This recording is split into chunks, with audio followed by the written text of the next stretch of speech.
नमस्कार, बहुत स्वागत है आपका। आप देख रहे हैं हमारा खास कार्यक्रम बात सेहत की। मैं हूं आपके साथ शिल्पा। बात सेहत की कार्यक्रम में आज हम बात करेंगे सर्वाइकल कैंसर की, यानी कि बच्चेदानी के मुंह के कैंसर की। ज्यादातर महिलाएं ब्रेस्ट कैंसर और सर्वाइकल कैंसर की शिकार हो जाती है। यहां तक कि सर्वाइकल कैंसर से भारत में हर साल 74,000 औरतों की जान जा रही है। यानी आज पूरी दुनिया में 10 में से 1 महिला सर्वाइकल कैंसर से पीड़ित है। कुछ को पता है, कुछ को नहीं भी पता। दरअसल सर्वाइकल कैंसर होता क्या है, अब वो आपको बताते हैं। महिलाओं में गर्भाशय ग्रीवा का ये वो कैंसर है जो गर्भाशय ग्रीवा के टिश्यू को प्रभावित करता है। इसे योनि, मूत्राशय और मलाशय यहाँ तक कि फेफड़ों तक भी फैलने में देर नहीं लगती। इसलिए इसके बारे में समय रहते पता लगना बहुत जरूरी है। बता दें आपको, सर्वाइकल कैंसर महिलाओं में होने वाला चौथा सबसे आम कैंसर है। WHO के मुताबिक तो HPV यानी कि human papilloma virus cervical cancer का सबसे आम कारण है जो यौन संपर्क से फैल जाता है। लेकिन बड़ी बात यह है कि अगर समय रहते इस कैंसर का पता लग जाए तो इससे बचा जा सकता है, इसका ट्रीटमेंट शुरू किया जा सकता है। तो कैसे पता चले क्या कुछ सर्वाइकल कैंसर के लक्षण होते हैं, आज करेंगे इसी पर बात। चलिए करते हैं कार्यक्रम की शुरुआत।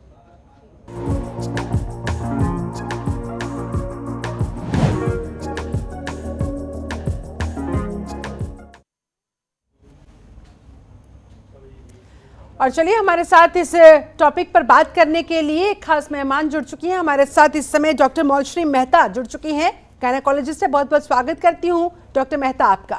सबसे पहला मेरा आपसे सवाल आज इस खास कार्यक्रम में यही, सर्वाइकल कैंसर क्या होता है, इसे कैसे समझे और कौन सी वो स्टेज हो जाती है जब हमें तुरंत डॉक्टर से संपर्क करना चाहिए, कैसे इसके बारे में पता लगे, क्या कुछ इसके लक्षण है शुरुआती तौर पर? सर्वाइकल कैंसर महिलाओं की जो उम्र है वो 35 से 45 साल की उम्र में इसको देखा जाता है। और जनरली जो महिलाएं जैसे जल्दी जिनकी शादी कर दी जाती है और जल्दी जो सेक्सुअल कांटेक्ट में पति के आती हैं या जो 20-21 साल की उम्र में ही माँ बन जाती हैं, इन महिलाओं में या जिनके कम अंतराल में ज़्यादा बच्चे हो जाते हैं, साल सवा साल में जो 3-4 बच्चे पैदा कर लेती हैं, इन महिलाओं में, और नीचे अपना प्राइवेट पार्ट में योनि की तरफ सफाई न रखना, अपना प्रॉपर हाइजीन खान पान न रखना, लो सोशो इकोनॉमिक स्ट्रेटा में, ऐसे ये कुछ प्री डिस्पोजिंग फैक्टर्स है जो जिन महिलाओं में इस तरह की समस्या होती है।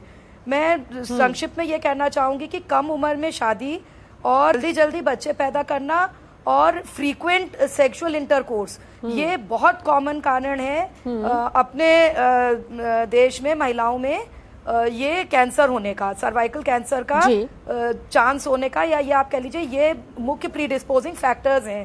तो कच्ची उम्र में शादी कर देना युवतियों की, ये भी एक कॉमन केस है। दूसरा, अपने सफाई पे, पर्सनल हाइजीन पे महिलाओं को विशेष ध्यान देना पड़ेगा।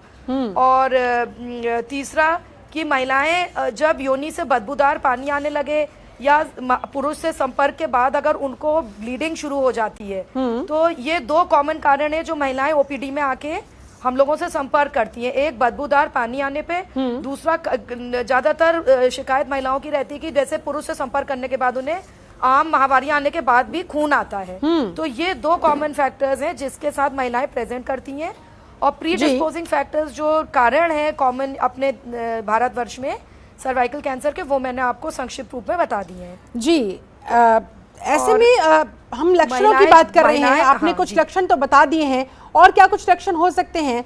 साथ ही मोटापे से और तनाव से जोड़कर कैसे देखा जा सकता है, क्योंकि तनाव आजकल की तारीख में अगर हम बात करें, आज के कॉन्टेक्स्ट में अगर हम बात करें, तो हर दूसरा व्यक्ति तनाव से ग्रसित है। ऐसे में क्या ये भी कहीं ना कहीं फैक्टर साबित हो सकता है? देखिए स्ट्रेस जो होता है वो बहुत, और महिलाएं जो बाहर काम करती हैं और इवन जो होम मेकर्स हैं वो कई बार अपने मन की बात कह नहीं पाती हैं। हाँ। स्ट्रेस एक बहुत इंपॉर्टेंट फैक्टर है जो बॉडी में सेलुलर चेंजेस लाता है। हालांकि जो हम लोग को कॉलेज लेवल पे पढ़ाया जाता है उसमें स्ट्रेस को इंक्लूड नहीं किया है, पर अब आज के सिनेरियो में अगर आप देखेंगे तो stress is one of the factor जो मेलिग्नेंसी या कैंसर का प्रीडिस्पोजिंग फैक्टर है, जो सेलुलर चेंजेस बॉडी में ला रहा है। आप उसको कहीं भी शरीर के किसी भी कैंसर से जोड़ के देख सकते हैं। हाँ, सेलुलर चेंजेस बॉडी में होते हैं स्ट्रेस की वजह से। तो स्ट्रेस दूर करने के लिए महिलाओं को खुश रहना चाहिए, मेडिटेशन करना चाहिए, अपने स्वास्थ्य पे और अपने शरीर पे ध्यान देना चाहिए। मोटापा भी आप बिल्कुल सही कह रही हैं शिल्पा जी, वन ऑफ द प्रीडिस्पोजिंग फैक्टर है। मोटापे को दूर रखने के लिए भी योगा, मेडिटेशन, खान-पान, स्वस्थ खान-पान, और जब महिला का शरीर स्वस्थ रहेगा, मन स्वस्थ रहेगा, तो कैंसर जैसी बीमारी उसके पास नहीं फटकेगी। ठीक है, और ऐसे में मन का शरीर का स्वस्थ रहना कैंसर को दूर रखने के लिए बहुत जरूरी है। भी सैनिटरी पैड्स का इस्तेमाल जो महिलाएं नहीं करती हैं, जो आज भी कपड़े को इस्तेमाल करना प्रेफर करती हैं बिकॉज ऑफ एनी रीजन, उन्हें आप क्या कहेंगी? वो कितना बड़ा फैक्टर साबित हो सकता है सर्वाइकल कैंसर के पीछे? बिल्कुल साबित हो सकता है, क्योंकि मैंने पहले भी ये बात बोली कि योनि से बदबूदार पानी आना वन ऑफ द प्रीडिस्पोजिंग फैक्टर है, और ब्लड जो माहवारी के टाइम पे निकलता है, हाँ। ये बहुत बढ़िया कल्चर मीडियम होता है बैक्टीरिया के लिए। हालांकि इसका प्रीडिस्पोजिंग फैक्टर ह्यूमन पेपिलोमा वायरस है, पर कहीं ना कहीं संक्रमण से ब्लड बदबूदार और गंदा खून माहवारी के दौरान निकलने के कारण और गंदा कपड़ा इस्तेमाल करने के कारण पेपिलोमा वायरस का भी संक्रमण होने का खतरा होता है। हाँ। सेक्सुअली ट्रांसमिटेड डिजीज के अलावा तो पैड का जो वो है, इसके लिए तो हमारी एनजीओज है, WHO है, और हाल ही में पैडमैन जैसी मूवी भी लोगों को एजुकेट करने के लिए और लोगों के बीच अवेयरनेस क्रिएट करने के लिए बनाई गई कि आप देखिए, जो महिलाओं को रहता है हमें बहुत खून जाता है, पैड से होता नहीं है, तो आप एक दिन में 2 से 3 पैड बदल सकते हैं। और ये गवर्नमेंट ऑफ इंडिया की तरफ से और स्टेट गवर्नमेंट की तरफ से भी स्कूल कॉलेजेस में भी लड़कियों को दिया जाता है, सरकारी अस्पताल में भी महिलाओं को निःशुल्क बांटा जाता है, और इसके बीच अवेयरनेस भी क्रिएट की जा रही है। और सरकार की भी ये योजना रहती है कि सस्ते से सस्ते दाम पे महिलाओं को ये पैड मिले, और बाकी हाइजीनिक तरीके से पैड को घर में भी बनाया जा सकता है। गंदे कपड़े का इस्तेमाल करने से प्रेफरेबल रहता है कि आप पैड इस्तेमाल करें। बिल्कुल, निश्चित तौर पर आपने अभी जिक्र किया HPV का, ह्यूमन पेपिलोमा वायरस का। मैम, और डिटेल में मैं इस वायरस को समझना चाहूंगी, कैसे हम इस वायरस से खुद को बचा सकते हैं और सर्वाइकल कैंसर को प्रिवेंट कर सकते हैं? देखिए, ह्यूमन पेपिलोमा वायरस है कि रीसेंट स्टडीज में वन ऑफ द प्रीडिस्पोजिंग फैक्टर है, और इसके लिए विदेशों में भी अब अपने आप ही यूज हो रहा है। शुरू में विदेशों में डेवलप्ड कंट्रीज में वैक्सीन बनी थी सर्विरेक्स नाम से, तो इसको एज सच ही अगर हो जाएगा तो इसको प्रिवेंट ये ना हो, इसके प्रिवेंशन के लिए वैक्सीन बनी हुई है, जिसको स्कूल कॉलेज में भी तेजी से जिसका प्रचार किया जा रहा है कि सेक्सुअली एक्टिव होने से पहले ही अगर ये किसी लड़की को लगा दी जाए, मात्र 9 या 11 वर्ष की उम्र से लेके 26 साल तक की महिलाओं को इसको इनकॉर्पोरेट किया जाएगा, जैसे कोविड वैक्सीन हम लोगों ने की और बच्चों को जो अन्य वैक्सीनें लगती हैं, उसी तरह से ह्यूमन पेपिलोमा वायरस की भी वैक्सीन सर्विरेक्स को गवर्नमेंट द्वारा इनिशिएट किया जा रहा है कि इसको 3 डोजेस में लगाया जाता है, एक 0 डोज, एक 1 महीने बाद, एक 6 महीने बाद, और 9 वर्ष की उम्र से अगर आप इसको लगाते तो 2 डोज सफिशिएंट है, लेकिन आप माहवारी के बाद अगर इसको 11, 12, 13 से शुरू करते तो 3 डोज। तो ये फर्स्ट लाइन प्रोटेक्शन की तरह इसको यूज किया जा रहा है कि ये स्कूल कॉलेज में भी इसको एनकरेज किया जा रहा है, गवर्नमेंट की तरफ से भी इनिशिएटिव लिया जा रहा है। यानी कि हम ये कह सकते हैं कि इस टीके के जरिए हम सर्वाइकल कैंसर को पूरी तरह से प्रिवेंट कर सकते हैं जी। एम आई राइट? हाँ, 90% मैडम बिल्कुल श्योर राइट है, और बाकी जो प्रीडिस्पोजिंग फैक्टर्स हैं उसमें अवेयरनेस क्रिएट करके तो 100% ये प्रिवेंटेबल डिजीज हो सकता है गवर्नमेंट और पब्लिक के इनिशिएटिव से। निश्चित तौर पर 100% इसको हम प्रिवेंट कर सकते हैं। ठीक है, preventable disease, it is a preventable. ऐसे में लोग फिर ये जानना चाहेंगे, महिलाएं खासतौर पर ये जानना चाहेंगी कि ये टीका कौन सा होता है, इसका क्या नाम होता है? अगर ये इस टेस्ट को कराना चाहिए, इस टीके को लगाना चाहे, तो किस नाम से इसको पुकारा जाए?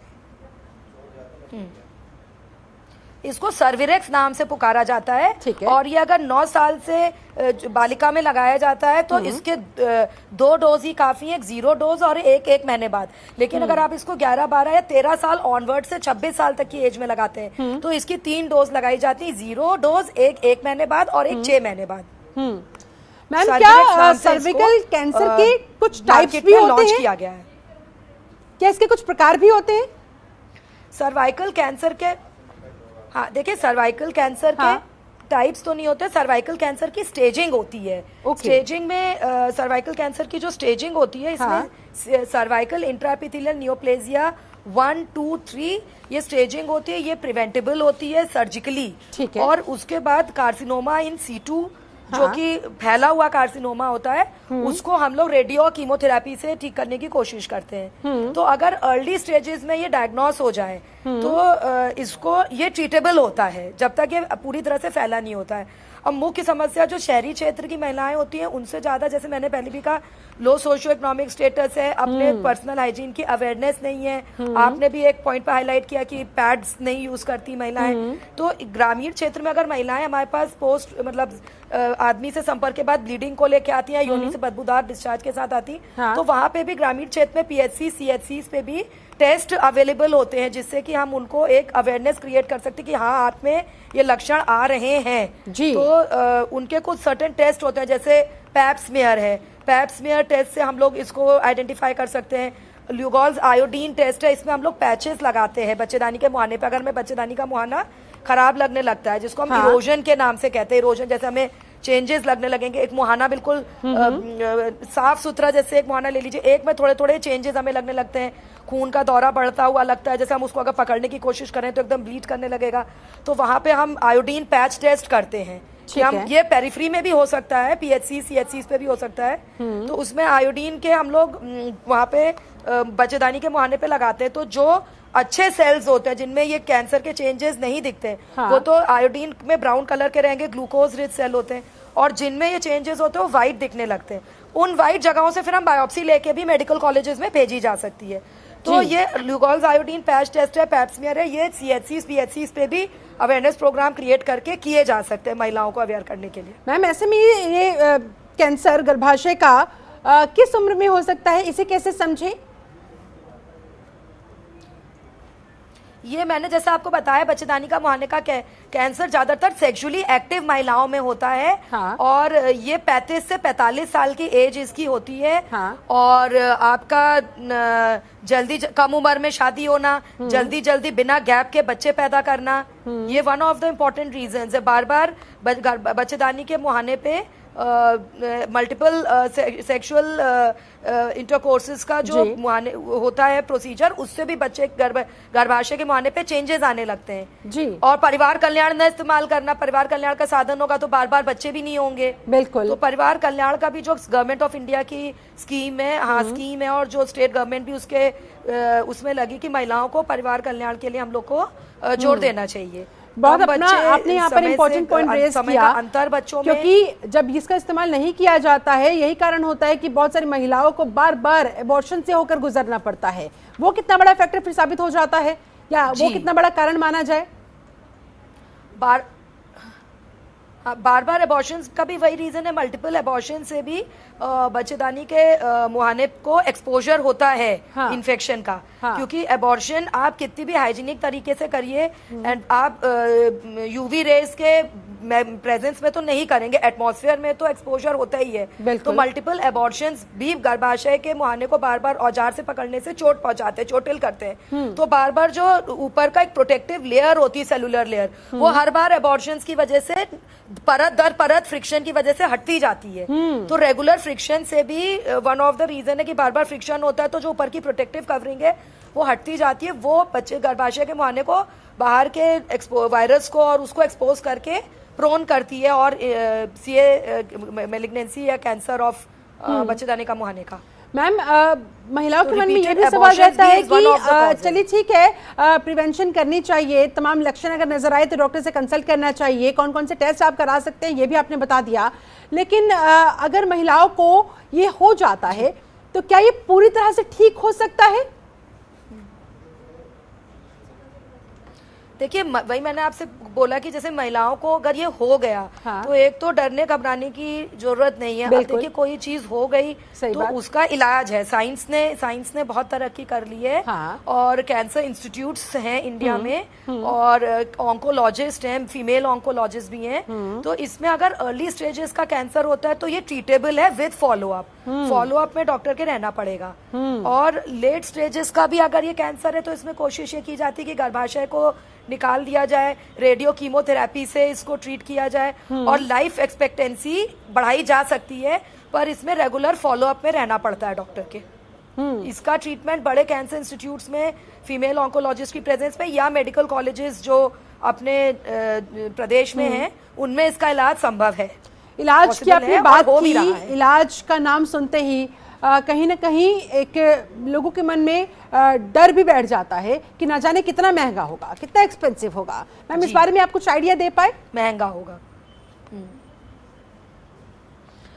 देखिए सरकारी मेडिकल कॉलेजेस हैं, सरकारी कैंसर इंस्टीट्यूट्स हैं, इनमें तो जो गवर्नमेंट का रहता है इसमें तो हमें नहीं लगता कि कोई एज सच खर्चा आता है जी। और रेडियो कीमोथेरेपी का जो ये ट्रीटमेंट है और जो सर्जिकल ट्रीटमेंट्स हैं ये गवर्नमेंट इंस्टीट्यूट्स में नॉमिनल गवर्नमेंट फीस जो लगती होती, मतलब I am not expose to medical colleges में लाइन ऑफ ट्रीटमेंट जो हम लोग को हमारा रेफरल इंस्टीट्यूट है, हम रेफर यानी कि नेग्लेक्ट नहीं करना है because of any reason, cost effective है, फाइनेंशियल कंडीशन की वजह से तो बिल्कुल भी नहीं, बिकॉज ऑफ एनी रीजन आपको नेग्लेक्ट नहीं करना है, बिल्कुल निश्चित तौर पर। मैम फिर सवाल ये भी होता है कि इतना है भी नहीं कि इतने पेशेंट लोड हो। जी, मेरे कहने का मतलब ये है कि कैंसर इंस्टीट्यूट्स में और मेडिकल कॉलेजेस में इतना पेशेंट लोड नहीं है कि आप कैंसर इतना एपिडेमिक नहीं है ना एंडेमिक है कि आप घबरा जाइए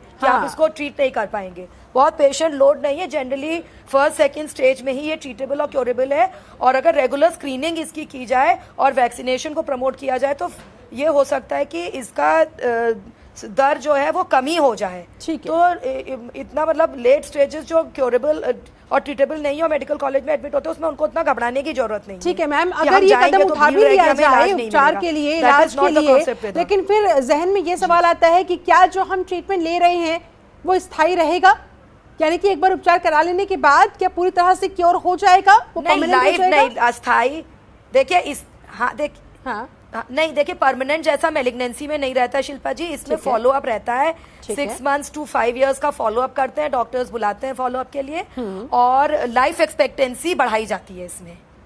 कैंसर का कोई ये कहे कि परमानेंट मेटास्टेसिस का कोई क्योंकि इसमें मेटास्टेसिस होती है, ब्लड के थ्रू ये स्प्रेड करता है, तो परमानेंट तो नहीं है, लेकिन कोशिश ये की जाती है कि लाइफ एक्सपेक्टेंसी बढ़ा दी जाए पेशेंट की। ठीक है, और कुल मिलाकर जितनी अर्ली स्टेज में पता लगेगा लक्षणों का, जितनी अर्ली स्टेज में ट्रीटमेंट शुरू हो जाएगा, जाहिर तौर पर उतना ही निश्चित तौर पर फायदा पहुंच पाएगा, उतना ही ज्यादा बचाया जा सकेगा। मैम ठीक है, हमने उपचार के बारे में बात की, उसके इलाज के बारे में बात की, उसकी कॉस्ट के बारे में बात की। कुछ महिलाओं को शिकायत रहती है कि उनके गर्भाशय में पेड़ों का जो दर्द होता है उससे वो जूझती हैं। ऐसे में उनके मन में फिर सवाल होता है कि कहीं उन्हें सर्वाइकल कैंसर के ये कोई लक्षण तो नहीं है। आप क्या सजेस्ट करेंगी? हाँ, देखिए पेड़ों में दर्द के कई मरीज सरकारी चिकित्सालय में अक्सर आते हैं, और पेड़ों में दर्द के मरीज को हल्के में नहीं लेना चाहिए। मरीज का पूरा पर स्पेक्यूलम और पर वेजाइनल एग्जामिनेशन करना चाहिए, उसके सारे रूटीन टेस्ट कराने चाहिए, और उसका अल्ट्रासाउंड कराना चाहिए। कई बार मरीज आया पेड़ों में दर्द है कह के डॉक्टर ने पेट पे हाथ रखा और कहा ठीक है कुछ नहीं, लेकिन मेरे हिसाब से एक महिला जब पेड़ों में दर्द लेके आती है, क्योंकि कोई महिला अगर घर से चल रही है किसी तकलीफ में तो घर छोड़ना किसी होम मेकर के लिए इतना आसान नहीं होता, या अपनी जॉब छोड़ के चिकित्सालय तक आने में प्रॉब्लम होती तभी आती। तो मेरे हिसाब से पेशेंट को पूरा काउंसल करना चाहिए कि वो घबराए ना, उनका पूरा पर स्पेक्यूलम पर वेजाइनल एग्जामिनेशन होना चाहिए। उसी में हम पर स्पेक्यूलम एग्जामिनेशन में बच्चेदानी के मुहाने को भी स्टडी कर लेते हैं। अगर हमें कहीं भी लगता है कि बच्चेदानी के मुहाने में चेंजेस हो रहे हैं तो हम उसका पैप्समेयर लेके मरीज का पैप्समेयर मेडिकल कॉलेज फर्दर जांच के लिए डिपार्टमेंट ऑफ हिस्टोपैथोलॉजी में भेजते हैं, और मरीज को 5 से 7 दिन तक की एंटीबायोटिक और दवाई दे दी जाती है। साथ ही साथ उसका रूटीन ब्लड इन्वेस्टिगेशन और अल्ट्रासाउंड भी कराया जाता है। कई बार अंदर के बच्चेदानी के मुहाने के या गर्भाशय के अंदर के ट्यूमर छोटे छोटे वो डायग्नोज नहीं हो पाते। कई बार खाली पेड़ों का दर्द हो सकता है महिला को ना ध्यान हो, डॉक्टर के देखने पे बदबूदार पानी के फॉर्म में भी दिखता है। तो पेड़ों के दर्द को अगर कोई महिला कहती है तो उसको सीरियसली लेना चाहिए, और लेकिन मरीज को पैनिक नहीं करना चाहिए, बस उसको बता देना चाहिए कोई ऐसी चिंता का विषय नहीं। जब तक और जिन महिलाओं का एक से अधिक लोगों के साथ यौन संबंध रहता है उनके मन में भी कहीं ना कहीं डर रहता है, तो उन्हें क्या करना चाहिए? कोई टेस्ट ऐसा जो रेगुलर बेसिस पर वो करवा सके? देखिए, मल्टीपल सेक्सुअल पार्टनर्स जिन महिलाओं के होती है वो भी हमारी समाज की महिला हैं, और जो वो महिलाएं हो सकता है चिकित्सालय ना आ पाए, हमारी उनके प्रति विशेष जिम्मेदारी बनती है, और हमें उन क्षेत्रों में जाके कैंप्स लगाने चाहिए।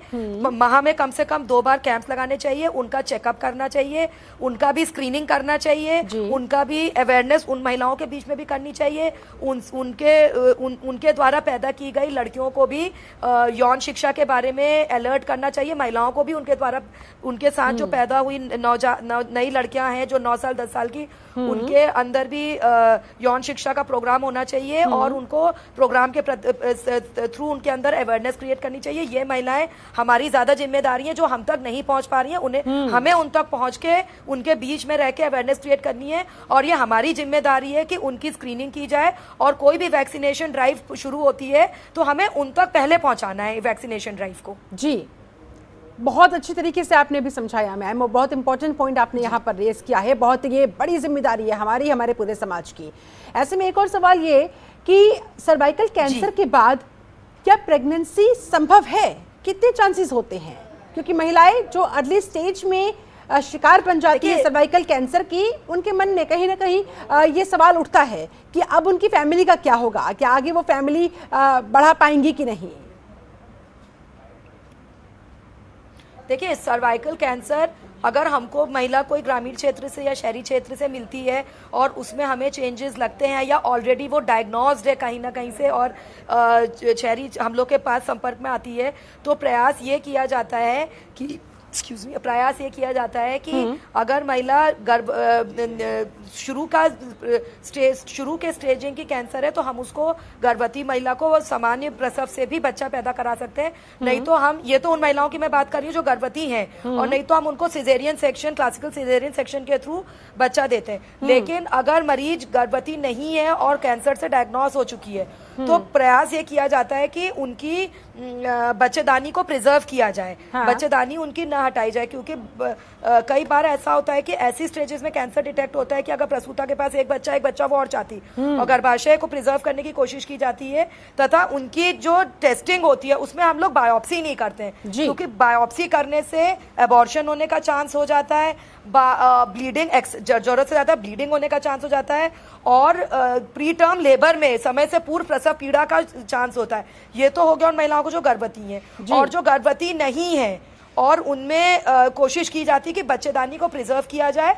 और उनमें भी कॉल्पोस्कोपी की जाती। बायोप्सी की कोशिश हम लोग उसमें भी नहीं करते हैं, क्योंकि बायोप्सी से रिपीटेड एबॉर्शंस का आगे, अगर वो प्रसूता में बनती है, अगर वो महिला गर्भवती होती है, तो उसमें रिपीटेड एबॉर्शंस के प्री टर्म लेबर, समय से पूर्व प्रसव पीड़ा का चांस होता है।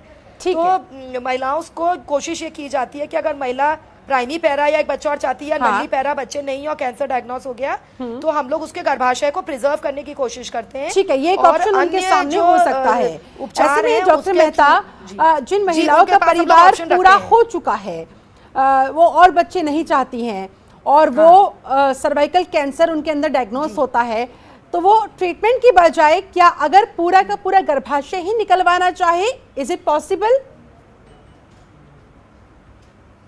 ये शिल्पा जी स्टेजिंग पे होता है, कैंसर की स्टेजिंग पे होता है। अगर स्टेजिंग इस स्टेज में है कि सर्जरी और गर्भाशय निकाल के उनकी लाइफ को प्रोलॉन्ग किया जा सकता है, तो डॉक्टर उस समय वो डिसीजन लेता है।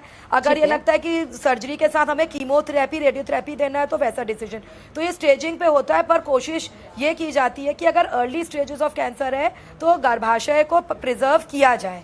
गर्भाशय एक बहुत इंपॉर्टेंट अंग किसी भी स्त्री का होता है, उसको एकदम से निकाल देने में डॉक्टर भी अपना डिसीजन लेती है। तो गर्भाशय को सर्जरी अगर हम करेंगे सीएस, कैंसर मैलिग्नेंसी सर्विक्स के लिए या कैंसर सर्विक्स के लिए, बच्चेदानी के मुहाने के लिए, तो हम गर्भाशय को कोशिश ये करते हैं कि प्रिजर्व किया जाए, और ऐसे प्रिजर्व किया जाए कि उस महिला की लाइफ प्रोलॉन्ग हो। उस गर्भाशय को प्रिजर्व करने पे ऐसा ना हो कि कैंसर फैलने लगे। तो ये डिसीजन स्टेजिंग के बाद लिया अपनी जड़ें बना ले। चलिए ठीक है, जाते जाते डॉक्टर मौलश्री मेहता क्या कहना चाहेंगी आप हमारे दर्शकों को?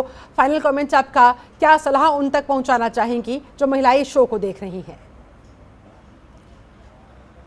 हाँ, जो महिलाएं इस शो को देख रही हैं, मैं उन महिलाओं को, सभी महिलाओं को मेरा प्रणाम, होम मेकर्स को भी, और जो बाहर विभिन्न क्षेत्रों में कंधे से कंधा मिला के काम करके देश को आगे बढ़ा रही हैं, मैं उन महिलाओं से सिर्फ ये कहना चाहूंगी कि वो अपना पर्सनल हाइजीन पे ध्यान रखें और 2 बच्चों में अपना अंतर रखें और मल्टीपल सेक्सुअल इंटरकोर्स को थोड़ा अवॉइड करें, फैमिली प्लानिंग को एक्सेप्ट करें, जो भी जिस चीज में भी उनकी रुचि हो उस फैमिली प्लानिंग को वो एक्सेप्ट करें।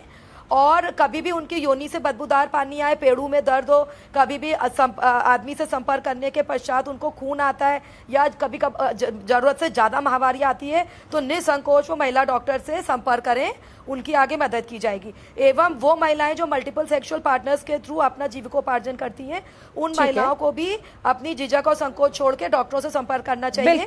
नहीं तो हम लोग का भी निवेदन है सर लोग उन क्षेत्रों में कैंप लगा के उन महिलाओं को करें और उन लोगों के लिए भी संवेदनशीलता के साथ हाथ में हाथ मिलाकर हम इस सर्वाइकल कैंसर के जंग से लड़ सकते हैं, इससे बच सकते हैं। बहुत बहुत शुक्रिया आपका डॉक्टर मौलश्री मेहता, इतने अच्छी तरीके से हमारे दर्शकों को सर्वाइकल कैंसर के बारे में बताने के लिए, इसके सिम्टम्स के बारे में समझाने के लिए, क्या कुछ करने की आवश्यकता है, कौन कौन से टेस्ट ऐसे हैं जो करवाए जा सकते हैं और कितने कारगर ये साबित हो सकते हैं। सारी टिप्स के लिए आपका बहुत बहुत धन्यवाद। चलिए इसी के साथ आज इस खास कार्यक्रम में फिलहाल बस इतना ही। आप बने रहिए जनतंत्र टीवी के साथ। नमस्कार।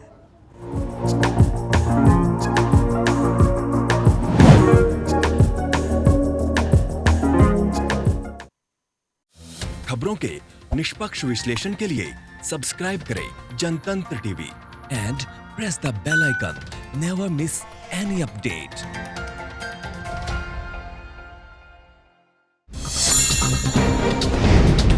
डाउनलोड कीजिए जनतंत्र टीवी ऐप को, जो कि अवेलेबल है गूगल प्ले और ऐप स्टोर पर।